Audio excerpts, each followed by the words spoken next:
आज ही डाउनलोड करें Skymet mobile app, पूछे मौसम का हाल अपनी पसंदीदा भाषा में और रहे बाकियों से एक कदम आगे। नमस्ते दोस्तों, स्काईमेट वेदर में आप सबका बहुत बहुत स्वागत है। मेरा नाम महेश फलावत है। 14 जून का ये शाम का वीडियो है। इसमें हम देखेंगे कि आगे मानसून कैसे रहने वाला है। अभी फिलहाल मानसून थोड़ा सा कमजोर बना हुआ है।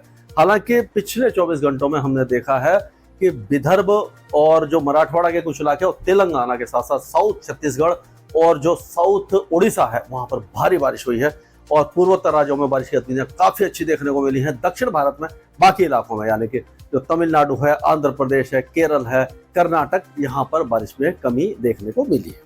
अब वेस्टर्न डिस्टर्बेंस है, जो साइक्लोनिक सर्कुलेशन आप देख सकते हैं, ये बन रहा है। एक तरफ है तो पाकिस्तान से होकर के ये साउथ सिंध तक आ रही है, वहां पर भी एक साइक्लोनिक सर्कुलेशन बना हुआ है। अब ये जो साइक्लोनिक सर्कुलेशन ये साउथ सिंध पर जो बना हुआ है उसमें आप देखेंगे कि ये देखिए ये हवाएं हैं जो यहाँ से ये इधर से ये यहाँ से नमी लेकर के आ रहे हैं इन इलाकों में। ये जो इलाके हैं आप ये दक्षिण पूर्वी राजस्थान और पूर्वी गुजरात के ऊपर ये नमी को लेकर के आ रहे हैं और ये दक्षिण पश्चिमी मध्य प्रदेश के ऊपर नमी इसलिए यहाँ आ रही है तो यहीं पर बारिश की संभावना हमें दिखाई दे रही है। इसीलिए जो पश्चिमी राजस्थान है, उत्तरी राजस्थान है, सिंध है, यहाँ पर क्योंकि नमी वाली हवाएं नहीं पहुंच पा रही तो यहाँ पर बारिश नहीं होगी। लेकिन पाकिस्तान के जो उत्तरी इलाके हैं, उत्तरी पंजाब वगैरह, यहाँ पर बारिश की संभावना नजर आ रही है। और आज जो पंजाब के कुछ इलाके हैं वहां पर बारिश हो सकती है, हरियाणा के कुछ इलाकों में बारिश हो सकती है।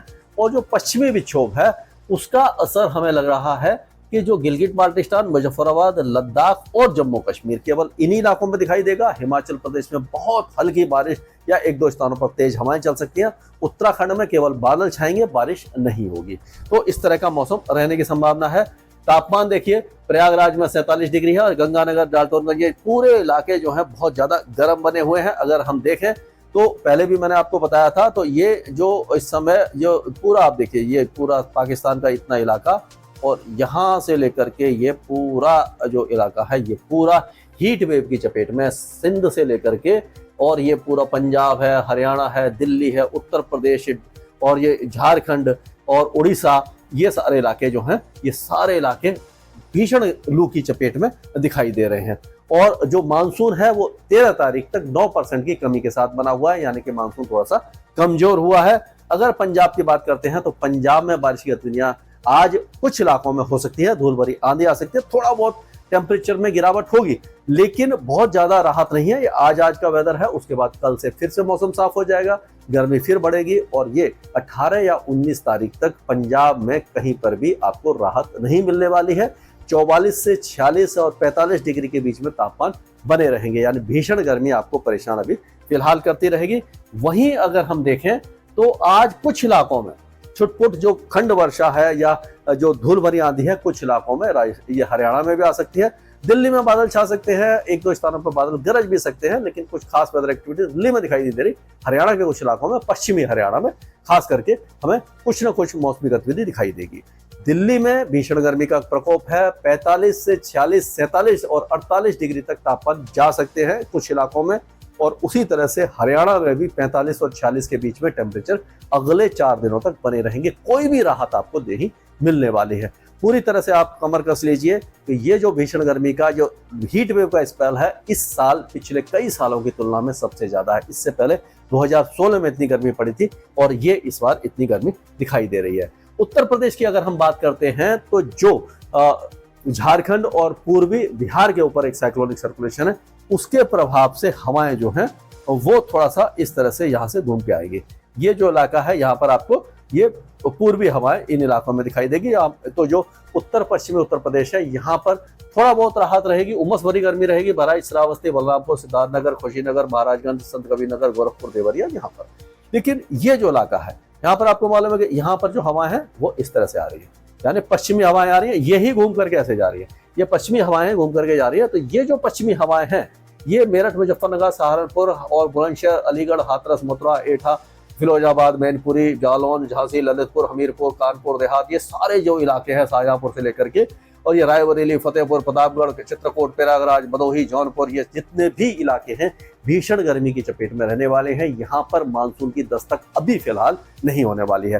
जो मानसून आएगा तो वो ये बिहार से होता हुआ ये उत्तरी जो उत्तर प्रदेश है यहाँ से जाकर के उत्तराखंड की तरफ जाएगा। नीचे के इलाकों में थोड़ा सा समय लेगा। और यहाँ पर ये बहुत बड़ी बात है कि ये जो इंतजार है लंबा होगा और ये 20 तारीख से पहले यहाँ पर कोई भी वेदर एक्टिविटी हमें दिखाई नहीं दे रही है। तो ये अगर हम मान के चलते हैं तो ये 20 तारीख के 19-20 तारीख के आसपास ये जो इलाके हैं, जो उत्तरी यानी तराई वाले इलाके हैं, यहाँ पर तो अच्छी बारिश शुरू हो जाएगी, लेकिन जो दक्षिणी इलाके हैं उत्तर प्रदेश के, उनको इंतजार करना पड़ेगा। और हम लगातार अपडेट आपको देते रहेंगे किस तरह से वेदर आगे बढ़ने वाला है। अभी फिलहाल बिहार में बारिश नहीं हो रही है, लेकिन अब जल्दी ही किशनगंज, अररिया, सुपौल, मधेपुरा, पूर्णिया, कटिहार ये इलाके बारिश देखेंगे।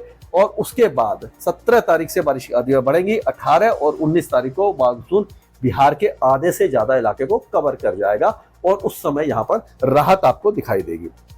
अब जो जैसे मैंने बताया था कि हवाएं जो घूम करके आ रही हैं, वो ये जो आ रही हैं वो यहाँ पर आ रही है। यहाँ ये जो इलाका है, तो ये जो आपका इलाका है, यहाँ पर भीलवाड़ा, चित्तौड़गढ़, उदयपुर, डूंगरपुर, बांसवाड़ा, प्रतापगढ़, झालावाड़, कोटा, बूंदी, बाना, सवाई माधोपुर, टोंक, अजमेर, राजसमंद, यहाँ पर कुछ वेदर एक्टिविटी हो सकती है, यानी कि धूल भरी आंधी या हल्की बौछारें हो सकती है। बाकी इलाकों में क्योंकि हवाएं यहाँ से आ रही हैं, ये तो साइक्लोनिक सर्कुलेशन के कारण यहाँ से आ रही हैं, लेकिन यहाँ पर जो है ये जो एक दूसरा साइक्लोनिक सर्कुलेशन बना है, तो यहाँ से जो घूम कर हवाएं आ रही है ये बलूचिस्तान वगैरह से, तो जैसलमेर, जोधपुर, बाड़मेर, श्रीगंगानगर, चूरू, बीकानेर, सिरोही, पाली, जोधपुर, ये सारे इलाके बहुत ज्यादा गर्म और शुष्क बने रहेंगे। यहाँ पर कोई भी हमें वेदर एक्टिविटी दिखाई नहीं दे रही है, तो या मान के चलिए कि यहाँ पर गर्मी बहुत ज्यादा रहने वाली है। और ऐसे ही जो घूम करके हवाएं आ रही थी, तो ये झाबुआ, उज्जैन, रतलाम, शाजापुर, देवास, इंदौर, धार, खांडवा, बरौनी और बुरहानपुर, हरदा, सीहोर, ये जो इलाके हैं यहाँ पर कुछ वेदर एक्टिविटी हो सकती है। बैतूल, छिंदवाड़ा, सिवनी, बालाघाट, यहाँ पर भी हल्की फुल्की बौछारें आपको दिखाई देंगी। लेकिन ग्वालियर संभाग है, टीकमगढ़, छतरपुर, पन्ना, सतना, रीवा, सिद्धि, सिंगरौली, सरदौल, ये सारे इलाके काफी ज्यादा गर्म रहने वाले हैं। उसी तरह से अगर हम देखें तो हल्की बारिश तो कवर्धा, मुंगेली, बिलासपुर और जांजगीर, ये बेमतारा और बलौदबाजार, दुर्ग, राजनांदगांव, रायपुर, महासमुंद, यहाँ पर हो सकती है। लेकिन कांकेर वगैरह में भी हो सकती है। जो बीजापुर, नारायणपुर, कोडागांव, दांतेवाड़ा, सुकमा, बस्तर, यहाँ पर भारी बारिश की संभावना हमें नजर आ रही है। मूसलाधार बारिश कुछ इलाकों में हो सकती है कुछ देर के लिए। अब झारखंड की तरफ चलते हैं, तो झारखंड में डाल्टनगंज, पलामू, ये सारे इलाके काफी ज्यादा गर्म हो गए हैं। यहाँ पर जो मानसून की दस्तक है वो 18-19 तारीख से पहले दिखाई नहीं दे रही है। 18-19 तारीख के बाद बारिश शुरू होगी और फिर धीरे धीरे बिहार के, ये झारखंड के कई इलाके कवर हो जाएंगे। उसी तरह से अगर हम उड़ीसा की बात करें, तो आज उड़ीसा में नवरंगपुर, कोरापुट, रायगढ़ और गजपति, ये जो इलाके हैं, कालाहांडी वगैरह, यहाँ पर तेज बारिश हो सकती है। बाकी जो स्वर्णपुर हो, बालंगीर, बौद्ध, कंधमाल, अंगुल, नयागढ़, ढेंकानाल, संबलपुर, केंजोरगढ़, यहाँ पर छुटपुट बौछारें हो सकती हैं, यानी कि कुछ राहत यहाँ पर हमें दिखाई दे रही है। गुजरात में मानसून नवसारी तक ही पहुंचा है अभी, क्योंकि काफी दक्षिण में है, तो यहाँ पर सूरत, भरूच, बड़ोदरा, छोटा उदयपुर, नर्मदा, तापी और ये डांग, ये जो वलसाड़ है, आनंद है, खेड़ा, अहमदाबाद, यहाँ पर कुछ वेदर एक्टिविटी हो सकती है अगले 2 दिनों के दौरान। बाकी जगह बरसकांता, पालनपुर, महिसाना, पाटन, मोरबी और जामनगर, देवभूमि, द्वारिका, भुज, नलिया, ये सारे इलाके गर्म रहेंगे, शुष्क रहेंगे। राजकोट वगैरह काफी ज्यादा गर्म रहने वाले हैं। और अब जो बारिश की गतिविधियां हैं वो यवतमाल, चंद्रपुर, गढ़चिरौली, गोंदिया, यहाँ पर तो तेज हो सकती हैं।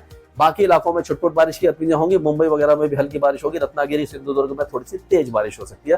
गोवा में भी तेज बारिश हो सकती है। कुल मिलाकर के यहाँ पर मानसून थोड़ा सा कमजोर होने के कगार पर आ गया है। अब गंगे पश्चिम बंगाल पूरी तरह शुष्क रहेगा। यहाँ पर बहुत हल्की बूंदाबांदी कहीं पर हो सकती है, लेकिन जो जलपाईगुड़ी, दार्जिलिंग, अलीपुरद्वार, उत्तरी दिनाजपुर, कूच बिहार वगैरह, यहाँ पर तेज बारिश हो रही है, जारी रहेगी। सिक्किम से लेकर के असम के जो इलाके हैं, यहाँ पर असम, भूटान, ये जो दिसपुर है, ये सारे इलाके में अच्छी बारिश होगी। अरुणाचल में हल्की से मध्यम बारिश होगी। नागालैंड, मणिपुर, मिजोरम, उत्तराखंड में छुटपुट बौछारें आपको देखने को मिल जाएंगी। यानी कि जो एक्टिविटी है वो पूरा इस इलाके में रहेगी। जो हवाएं हैं ये बंगाल की खाड़ी से लगातार यहाँ पर नमी बढ़ा रही है और ये पहाड़ों से ऐसे घूम करके जब आना शुरू हो जाएंगे तो मानसून को आगे पुश करेंगे। वो साइक्लोनिक सर्कुलेशन जो बन रहा है वो थोड़ा स्ट्रॉन्ग होगा, वो फुल करेगा इनको। तो अब अगर हम कर्नाटक की बात करते हैं, तो कर्नाटक में बहुत अच्छी बारिश चल रही थी, काफी मूसलाधार बारिश थी, लेकिन अब 2 दिनों के दौरान कर्नाटक के ज्यादातर इलाकों में बारिश की गतिविधियों में कमी आएगी। कोस्टल कर्नाटक से लेकर सब इलाकों में। उसी तरह से तेलंगाना में आज अच्छी बारिश है, लेकिन कल से यहाँ पर कमी आ जाएगी। 17 तारीख से एक बार फिर से बारिश की गतिविधियां यहाँ पर बढ़ सकती है। और 17-18 तारीख को अच्छी बारिश कई इलाकों में आपको देखने को मिल जाएगी। अभी कोस्टल आंध्र प्रदेश में हल्की से मध्यम बारिश होगी, रायलसीमा में भी हल्की बारिश होगी। कुल मिलाकर के बारिश तो होगी लेकिन मूसलाधार बारिश नहीं होगी, मानसून यहाँ पर कमजोर ही बना रहेगा। अब तमिलनाडु की अगर बात करते हैं तो तमिलनाडु के ज्यादातर इलाके सूखे रहेंगे अगले 2 दिनों के दौरान। उसके बाद यहाँ पर बारिश की गतिविधियां शुरू हो जाएंगी और मानसून थोड़ा सा एक्टिव हो जाएगा। वही हाल अभी फिलहाल हल्की बारिश जो है, 1-2 मॉडरेट स्पेल हो सकते हैं जो केरल में रहेंगे। अगले 2-3 दिनों तक मानसून यहाँ पर कमजोर ही बने रहेगा। ये लक्षद्वीप और अंडमान और निकोबार द्वीपों में भी कमजोर या नॉर्मल मानसून ही रहेगा। अभी बहुत ज्यादा एक्टिविटी यहाँ पर दिखाई नहीं दे रही है। तो मानसून जो है 17-18 तारीख से आगे बढ़ना शुरू करेगा और उसी समय 17-18 तारीख से दक्षिण भारत में भी बारिश की गतिविधियां बढ़ेंगी। तो हम कह सकते हैं कि 17, 18, 19, 20 तारीख को जो कमी है 9% की, वो धीरे धीरे भरपाई होती जाएगी और जून का महीना जो है वो नॉर्मल मानसून तक खत्म हो सकता है। स्काईमेट वेदर में मौसम से जुड़ी सटीक जानकारी और खबरों के लिए हमारे YouTube चैनल को सब्सक्राइब करें और बेल आइकन दबाकर हर खबर पर रखें नजर।